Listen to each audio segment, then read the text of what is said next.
lights shine bright and people stroll by.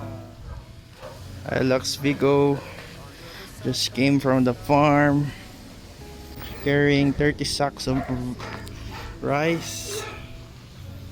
There. We checked the suspension.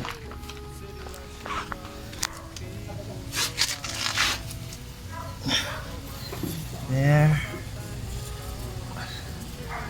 Stock leaf springs with other leaf, and we remove one secondary thick leaf spring with other leaf.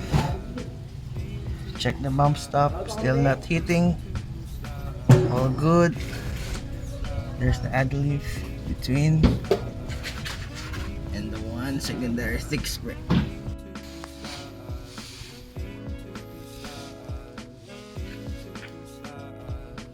Now back to no load. Check the stance. There.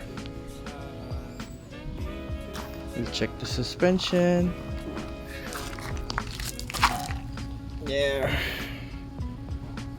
Check the leaf springs. Back to its form. OEM leaf springs with add leaf. And remove one thick leaf spring on the secondary.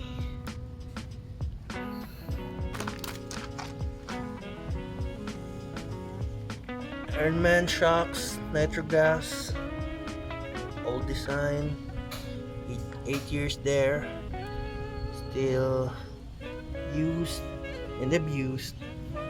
That's the gap from Adleaf.